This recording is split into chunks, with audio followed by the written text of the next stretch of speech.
స్వాతంత్ర ప్రేక్షకులకు నమస్కారం. అందరం అలా ఫిట్గా ఉండాలి, మనం మోర్ హెల్తీగా ఉండాలి అని ఖచ్చితంగా అనుకుంటాం కదా. సో వెయిట్ మేనేజ్మెంట్కి మనం ఏం చేయొచ్చు? ఓన్లీ వార్మప్ త్రూ మనం రెగ్యులర్గా చేసే డయట్, స్లీప్ వీటితో పాటుగా మనం చిన్న వార్మప్లోనే యోగా త్రూ వార్మప్లో ఎలా మనము వెయిట్ని మేనేజ్ చేసుకోవచ్చు అనేది చూద్దాం.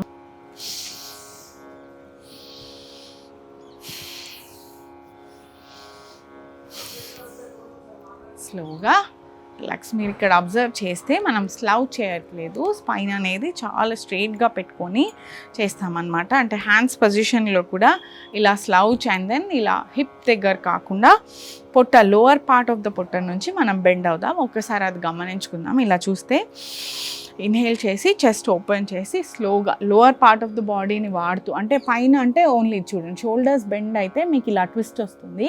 వెరస్ లోవర్ పార్ట్ నుంచి వస్తే న్యాచురల్లీ కిందకి వెళ్ళగలుగుతారనమాట. అండ్ ఆటోమేటిక్గా మీకు ట్విస్ట్ అనేది లోవర్ పార్ట్ ఆఫ్ ద బాడీలో తెలియాలి. అది గమనించుకుంటే మనకు తెలుస్తుంది ఈజీగా మనం కరెక్ట్ చేస్తున్నామా లేకపోతే మనకేమైనా మోడిఫికేషన్ చేయాలా అనేది. అప్పర్ బాడీ వాడి బెండ్ అవ్వడం అనేది చాలామందికి అలవాటు ఉంటుంది మన పోస్చర్లో కూడా. ఎందుకంటే మనము స్క్రీన్లు చూస్తూ ఆర్ లైక్ జనరల్గా అలవాటైన లైఫ్ స్టైల్కి, కూర్చొనే లైఫ్ స్టైల్కి ఆటోమేటిక్గా ఫస్ట్ జస్ట్ షోల్డర్స్ బెండ్ అవుతాయి. అలా కాకుండా మనం కంప్లీట్లీ అంటే మన rib cage region, chest and దాని కింద భాగం వాడాలి. అప్పుడు డీప్ బ్రీత్, షాలో బ్రీతింగ్ నుంచి ఫస్ట్ ఆఫ్ ఆల్ మన బ్రీత్ మోడ్ అనేది డీప్ బ్రీత్ మోడ్లోకి మారిపోతుంది. అది మారిన తర్వాత దానితో బెండ్ అయితే ఏవైతే ఈ ఆర్గన్స్ ఉంటాయో అబ్డామినల్ ఆర్గన్స్, మన లివర్, స్ప్లీన్, స్టమక్, ఇంటెస్టైన్ వీటిలన్నిటికీ బ్లడ్ అనేది వెళ్ళాలన్నమాట. బ్లడ్ వెళ్తే అక్కడ మనకి టాక్సిన్స్ రిమూవ్ అవుతాయి. సో ఈ రీజనింగ్ గుర్తుపెట్టుకొని మనము చూద్దాము. ఇన్హేల్ చేసి స్లోగా, ఇప్పుడు మీరు చూస్తే ఖచ్చితంగా హ్యాండ్స్ అనేవి ఫస్ట్ స్ట్రెచ్ అయి ఉన్నాయి స్లోగా చూస్తే. అండ్ దెన్ స్లోగా ట్విస్ట్ చేసినప్పుడు అప్పర్ బాడీ కాకుండా లోవర్ బాడీ నుంచి ఎంత వీలైతే అంత మనం ఓపెన్ ట్విస్ట్ చేసుకుని, కుదిరితే సీలింగ్ వైపు చూస్తే ఆర్ స్కై వైపు మనకు చాలా మంచిది. అండ్ స్లోగా పైకి రావడం.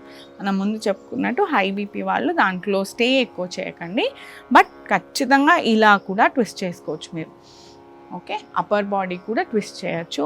వెళ్ళగలిగిన వాళ్ళు స్లోగా ఇది చేస్తుంటే ఆటోమేటిక్గా ఫ్లెక్సిబిలిటీ పెరుగుతుంది. స్పైన్ ఫ్లెక్సిబిలిటీ పెరిగి ఆటోమేటిక్గా మీరు కింద వరకు కూడా రీచ్ అవ్వగలుగుతారు. ఎంత దానిలో వెళ్ళగలిగితే అంత మీకు రిజల్ట్స్ అనేవి తెలుస్తాయి అన్నమాట. దానికి స్టార్టింగ్ స్టెప్ ఫస్ట్ స్టార్ట్ చేసుకోవడం. మనం చూసేదే ఇవాళ బిగినర్ ఫ్రెండ్లీ కాబట్టి ఇలా చేసుకుంటే మీకు చాలా మంచిది. పొట్ట చుట్టూ డెఫినెట్గా మీరు 15-20 డేస్లోనే డిఫరెన్స్ చూడగలుగుతారు.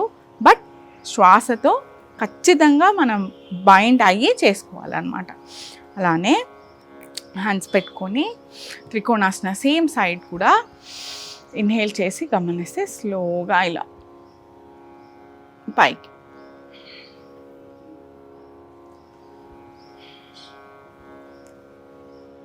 ఇన్హేల్ చేస్తూ పైకి, ఎక్సేల్ చేస్తూ కిందకి.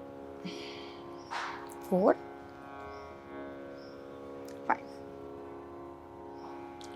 ఈచ్ టైం, ఈచ్ రౌండ్ అలా 5 times each side right and left చేసుకుంటే మనకు చాలా చాలా మంచిదన్నమాట.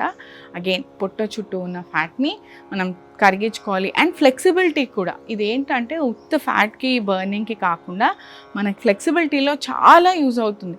ఫస్ట్ చాలామంది అసలు యోగాకి మేము చేయలేము అనేది ఎందుకు అనుకుంటారంటే చాలా బెండ్ అయిపోవాలి, మాకు అంత బెండింగ్ రాదు, సో మేము చేయము అని చెప్పని యూజువల్గా ఆప్ట్ అవుట్ చేస్తారు. అందరికీ ట్రై చేయాలనే ఉంటుంది, కానీ మన దగ్గర ఆ ఫ్లెక్సిబిలిటీ లేదు, సో మనం చేయలేము అనుకుని వదిలేస్తారు. అలా ఏం లేదండి. ఫ్లెక్సిబిలిటీ ఉన్న వాళ్ళే చేసేది కాదు, ఫ్లెక్సిబిలిటీ ఇంప్రూవ్ చేసుకోవడానికి చేసేది ఇది.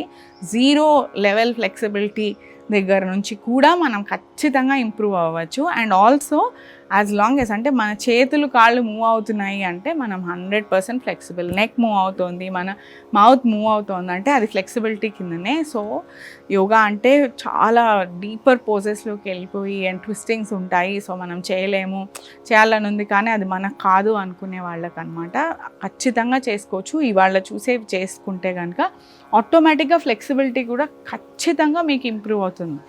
మనకి ఎలా వస్తుంది అసలు ఫ్లెక్సిబిలిటీ అంటే జాయింట్స్కి బ్లడ్ వెళ్ళడంతో.